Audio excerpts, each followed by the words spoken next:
Bonjour Président, bonjour Jacques. Bonjour. Première question toute simple, pourquoi la moto ? Pourquoi la moto ? Je ne saurais dire. Je saurais dire, c'est simplement un jour j'ai commencé à m'intéresser à la moto, au motocyclisme de façon générale, pas forcément uniquement au sport moto. Et puis donc je devais avoir 13 ou 14 ans et j'ai commencé à acheter la presse spécialisée. Je me souviens d'ailleurs du premier numéro de Motojournal que j'ai acheté, c'était le numéro d'ailleurs qui relatait l'accident de Monza avec Pasolini et Saarinen. 1973. 1973, tout à fait, ça devait être au mois de mai, je pense. Voilà. Et c'est le premier numéro que j'ai lu. Et puis, je dirais, l'état d'esprit de la presse moto, l'esprit motard qui existait, etc., m'ont séduit. Et puis voilà. Et puis j'avais dans ma ville, j'avais un motoclub qui s'était créé tout récemment d'ailleurs. Et donc très vite j'ai adhéré. Et puis comme j'étais très jeune, on m'emmenait, j'étais passager. Et puis j'ai commencé, on a commencé à aller sur des circuits, voir des copains. Quelle ville ? C'était la ville de Lézigny, en Seine-et-Marne. Hein. C'est une ville de 7500 habitants.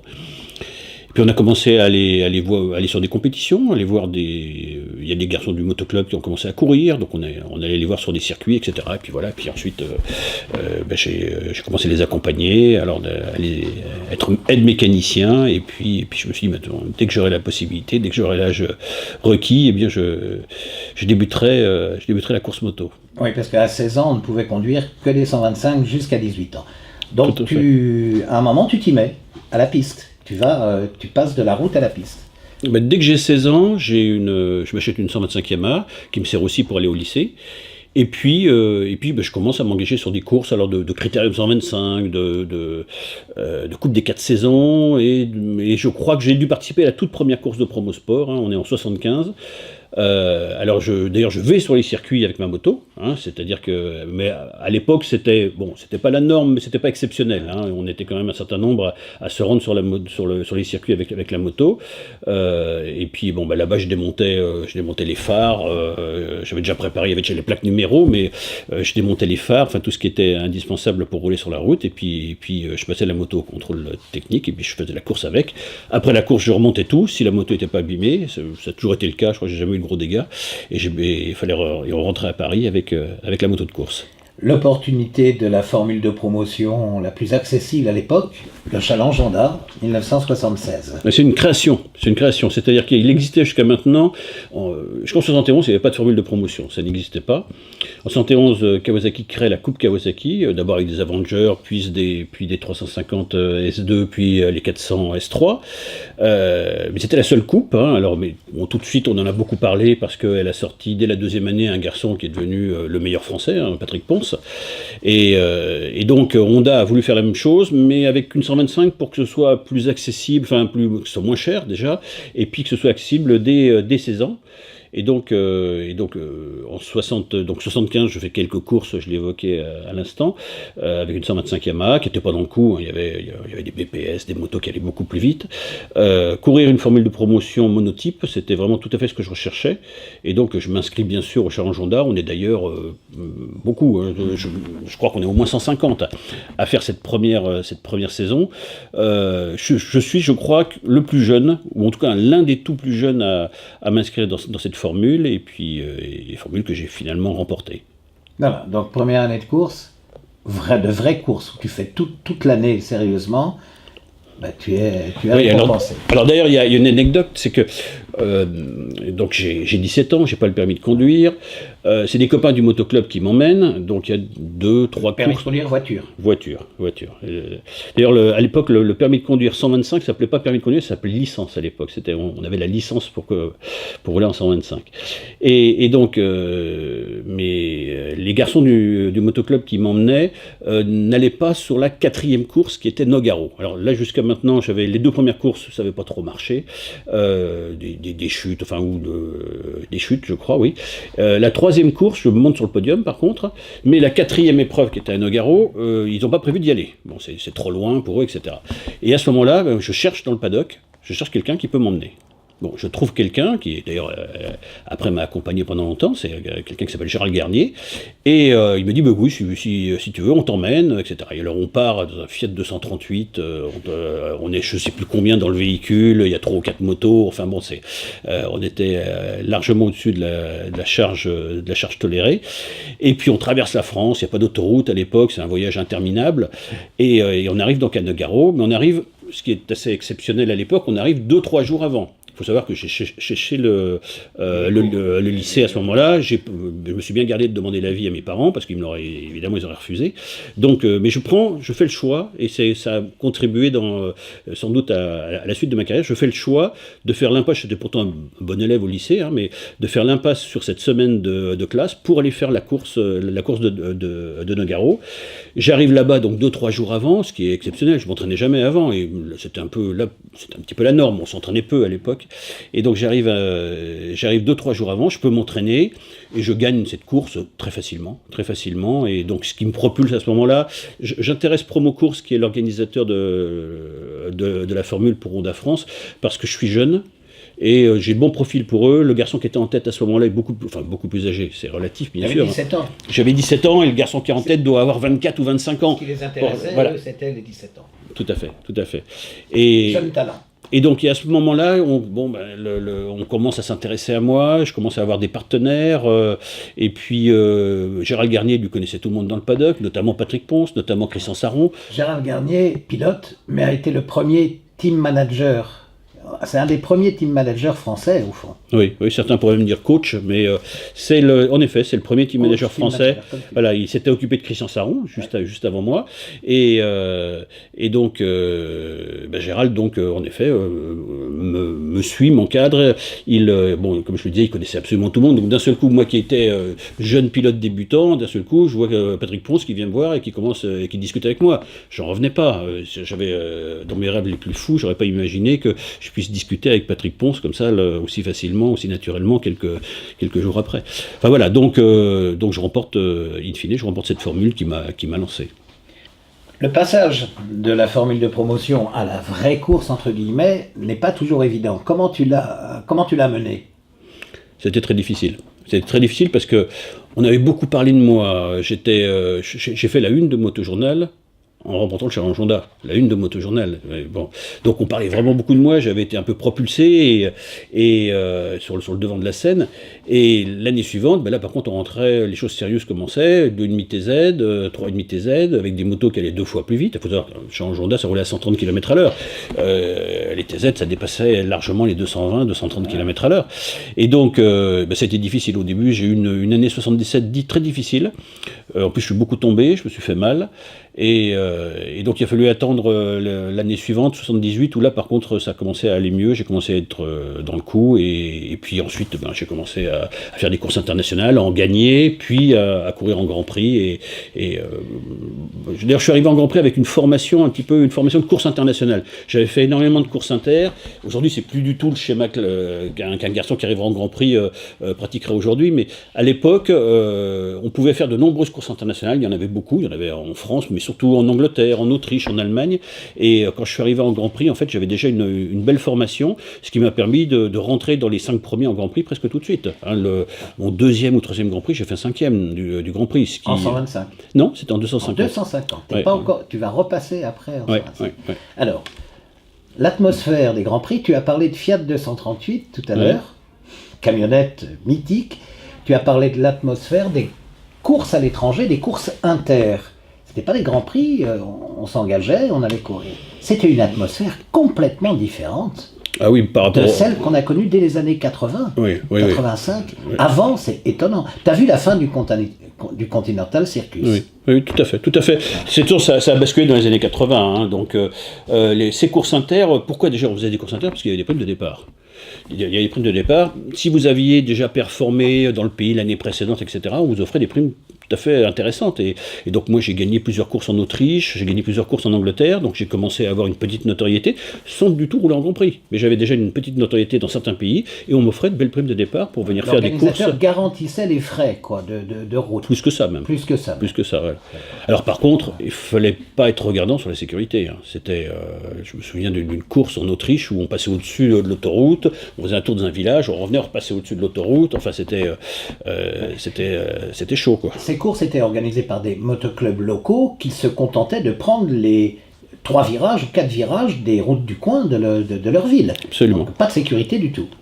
Un minimum, quelques bottes de paille à droite à gauche, mais enfin bon, une botte de paille contre un arbre, si vous tapez l'arbre à 200 à l'heure, de toute façon, c'est une paille. Hein. Mais il y avait 5, 6 000, 7 000 spectateurs, au moins, même plus, donc de l'argent, donc c'est un système qui était presque professionnel. Bah, visiblement, il reconduisait d'année par année, et donc visiblement ça devait fonctionner, oui. Alors, 6-7 000 spectateurs, je ne sais pas, mais en tout cas il y avait du monde. Il y avait du monde sur ces courses-là, et il y en avait vraiment de très nombreuses. Hein. On pouvait faire quasiment courir tous les week-ends, sans du tout aller en Grand Prix, sans du tout à travers ces courses internationales en Europe. Mais pourquoi la troisième année de course, tu commences au niveau international c'est étonnant, c'est rapide. C'est Enfin, rapide, oui et non. Enfin, je fais le changement en 76, je commence à courir en inter en 79, et en Grand Prix en 78. 78, je débute, voilà. 79, je fais vraiment une saison où je fais de très nombreuses courses internationales, et 80, je commence à courir en Grand Prix, oui. Tout en faisant toujours des courses internationales. Mais en fait, donc, j'avais visiblement une bonne formation, puisque comme je te l'ai dit, je suis arrivé en Grand Prix tout de suite en faisant des places dans les 5 premiers avec des motos stock, hein, avec des motos DTZ standard. À quel moment tu deviens, et là tu étais, mais on a l'impression que tu parles comme un pilote professionnel. C'est ta vie. Oui. Tu ne fais que ça. Absolument, c'est devenu... alors j'ai assez rapidement arrêté mes études, je voulais devenir avocat, j'avais débuté d'ailleurs mon droit mais que j'ai rapidement arrêté, et en fait je vivais de la course, mais grâce notamment à ces courses internationales, j'avais quand même des sponsors, c'était une époque où on trouvait plus facilement des partenaires qu'aujourd'hui, j'avais donc des sponsors qui me permettaient de vivre, alors évidemment je n'avais pas un train de vie de star international, mais je vivais de la compétition, et puis ensuite, bon, c'est arrivé, donc les Grands Prix sont arrivés, et puis très vite derrière, un guidon de pilote d'usine, puisque il se trouve que, l'histoire est la suivante, on est au Grand Prix de Belgique à Zolder. C'est d'ailleurs dans l'histoire des Grands Prix moto, la seule fois où le Grand Prix s'est couru à Zolder, il y a eu un seul Grand Prix sur ce circuit. Et Guy Bertin, qui pilotait la 125 Motobécane d'usine, qui était une moto très recherchée à l'époque, hein, c'est une moto qui se battait pour le titre. 1980. On est en 1980, tout à fait. Guy roule donc pour la Motobécane. La moto, comme je le dis, elle est en bataille pour le titre. D'ailleurs, Guy finira vice-champion du monde cette année-là, contre Angel Nieto, tout à fait. Et il vient d'annoncer qu'il quitte Motobécane pour la saison 81. Il part chez San Venero. Voilà. Les Italiens. Tout à fait. Et là, donc, les gens de chez Motobécane, il faut trouver un nouveau pilote. Ils veulent absolument faire rouler un Français. Donc, qui est-ce qu'on pourrait trouver ? Bon, donc, ils vont au Grand Prix de Belgique pour voir la course et essayer de trouver une idée. Qui de Motobécane ? Alors, je sais qu'il y avait Raphaël de Montremy. Raphaël de Montremy était là. Et il y avait quelqu'un d'autre, il y avait peut-être la fille... Carole Noblet. Madame Noblet, peut-être. Elle était peut-être la fille du PDG. La fille du PDG. Qui adorait la moto, qui était fan de moto. Ouais. Voilà. Et d'ailleurs, elles sont... Raphaël de Montremy était un ami de Patrick Ponce. Ouais. Ils sont avec Patrick Ponce, donc sur le bord de la piste, à regarder le Grand Prix 250. Et là, ils voient un jeune Français... peu connu, en tout cas pour eux, enfin pas pour Patrick, mais pour Madame Noblet, pour les gens de Motobécane, qui se bagarrent pour la place de 4e, 5e avec Fernandez, avec Frémont, avec des garçons qui étaient de très haut niveau. Puis ils disent, mais c'est qui ce garçon, ce Français là, c'est qui, on le connaît pas, Jacques Boll, bon, il a l'air... Et je fais toute la course en bagarre, je casse dans le dernier tour. Oui, pas de chance, je casse dans le dernier tour, mais malgré tout, bon, je montre que je suis capable de rentrer vraiment dans les tout premiers, enfin d'être dans les 5 sans aucune difficulté. Et alors bon, je rentre moi très déçu, mais enfin bon, je me souviens d'ailleurs, c'est Chas Mortimer qui m'a consolé à la fin, parce qu'on se connaissait bien, parce que je courais beaucoup en Angleterre, et il était venu me voir, il m'avait dit c'est pas grave, t'as cassé, mais t'as montré à tout le monde que t'étais un bon pilote. J'étais jeune à l'époque, hein, j'avais tout juste 20 ans. Et donc le téléphone sonne quelques jours après ce Grand Prix, et alors, je me souviens plus qui m'appelle, mais en tout cas, on me dit écoutez, on vous propose de piloter la 125 Moto Bécane l'année prochaine. Voilà. Et alors là, bon, évidemment, le statut change. Hein. On passe de pilote privé à pilote d'usine. Ça change tout. Là, encore une fois, la 125 Moto Bécane, c'était une moto très recherchée. Hein. Il y avait, d'ailleurs, le pauvre Jean-Claude Cellini, qui à l'époque était le meilleur Français dans la catégorie, voit cette moto lui passer sous le nez. Mais je crois que les gens de chez Moto Bécane avaient considéré qu'il était trop âgé. Enfin, c'est un garçon qui devait avoir 5 ou 6 ans de plus que moi. On en revient à ton côté jeune. Voilà, qui t'a bien aidé au Challenge Honda et après chez Moto Bécane. Oui, ça va. Tu n'as à l'époque pour la Moto Bécane que 20 ans. Alors je n'ai que 20 ans et à l'époque c'était très jeune. Aujourd'hui, c'est plus du tout, on n'est plus tous dans le même schéma. Aujourd'hui, des garçons qui ont moins de 18 ans ou 19 ans en Grand Prix, il y en a plein. Ouais. À l'époque, c'était pas vrai du tout. À l'époque, lorsque vous aviez 20 ans et que vous couriez en Grand Prix, vous étiez parmi les plus jeunes, voire le plus jeune. Et la moyenne d'âge devait être 25, 26, 27 ans. Hein. C'est ça. Oui, d'accord, donc Moto Bécane, contrat d'usine. Oui. Alors là aussi, une anecdote. J'ai un petit problème, c'est que à l'époque, le service militaire existe encore. Et à 20 ans, on doit faire son service militaire. Et donc, je suis appelé sous les drapeaux. Alors j'avais négocié avec la Fédération française de moto une place, un poste au bataillon de Joinville. La fédération disposait de 2 places, je crois, au bataillon de Joinville. Le bataillon de Joinville, c'était tous les sportifs qui faisaient leur service, on leur mettait à Joinville, près de Paris, où ils pouvaient quand même continuer de pratiquer leur sport. Oui, c'est exactement ça, si ce n'est que le bataillon de Joinville n'avait plus que son positionnement géographique n'était plus à Joinville depuis longtemps. Il a été à Joinville jusqu'à la guerre, je crois, mais en fait il était à Fontainebleau. Bon, ce qui ne changeait pas grand-chose, et en effet on nous donnait un garçon qui était au bataillon de Joinville, ou une fille, hein, non, les filles ne faisaient pas leur service militaire, donc c'était uniquement les garçons, avait toute possibilité pour pratiquer son sport en disant qu'il avait quelques contraintes, mais beaucoup moins qu'un garçon qui faisait son service militaire. Vous étiez internationaux quand même, vous représentiez la France. C'est ça. On représente. C'est pour ça d'ailleurs qu'on nous donnait vraiment toute facilité pour pratiquer notre sport. Donc j'avais négocié avec la fédération une place au bataillon de Joinville, si ce n'est qu'un mois avant mon incorporation, ou 2 mois avant, on m'annonce que finalement la place va être occupée par quelqu'un d'autre, par un garçon qui s'appelle Gilles Burga, qui vient de prendre le titre de champion du monde de trial. Et évidemment, entre un garçon certes prometteur, mais qui n'est pas champion du monde, et un garçon qui est champion du monde, eh bien, finalement, la fédération a fait le choix de mettre Gilles Burga au bataillon de Joinville à ma place. Là, ça devenait très très difficile, j'ai essayé de faire intervenir des gens, enfin, etc. Au dernier moment, un miracle, on ne sait pas si c'est lié à mes interventions, Gilles Burga est réformé. Bon, c'est un peu surprenant d'ailleurs, mais enfin, sur quel fondement, je ne sais pas. Il est réformé, donc du coup, la place redevient libre, et je peux intégrer le bataillon de Joinville. Et donc, j'ai fait toute mon année chez Moto Bécane en étant militaire, il faut le savoir. Et alors, heureusement, il n'y avait pas de Grand Prix de Tchécoslovaquie en 125, parce qu'on n'avait pas le droit d'aller dans les pays de l'Est à l'époque, et donc, s'il y avait eu le Grand Prix en Tchécoslovaquie, j'aurais pas pu le faire. Mais ça n'a pas été le cas, bon. L'année, donc, 81. 80. 4 podiums. Oui, 4 podiums, c'est ça. 4 podiums, oui, en 125, avec une moto française. Oui, 4 podiums. Alors, la difficulté, alors même si, encore une fois, je garde vraiment un très bon souvenir de cette année, ce fut en effet mes premiers podiums en Grand Prix. Toutefois, il faut savoir que Moto Bécane était en grande difficulté. D'ailleurs, Moto Bécane a déposé le bilan cette année-là, en 81. Il n'y avait plus d'argent, il n'y avait plus de moyens à mettre pour le service compétition, et on vivait sur l'acquis, mais il n'y avait plus aucun développement. D'ailleurs, Bidalo ne travaillait plus au développement de la moto, enfin il n'y avait plus de développement. Est l'ingénieur qui a conçu la 125 Moto Bécane, le moteur, oui. Comme il a conçu ensuite le moteur de la 250 Pernod. Absolument. absolument.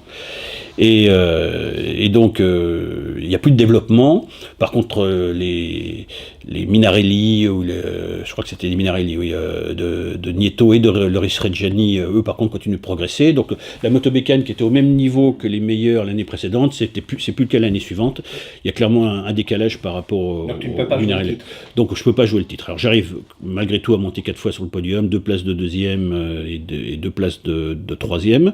Je casse pas mal aussi. La moto était devenue assez fragile. Je casse à plusieurs reprises, au moins 3, voire peut-être 4 fois sur la saison. À l'époque, on cassait quand même plus souvent qu'aujourd'hui, mais malgré tout, c'était un nombre de casses quand même relativement important. Et donc, je finis finalement 5e seulement du championnat du monde, ce qui est malgré tout une déception, parce que je partais pour me battre pour le titre.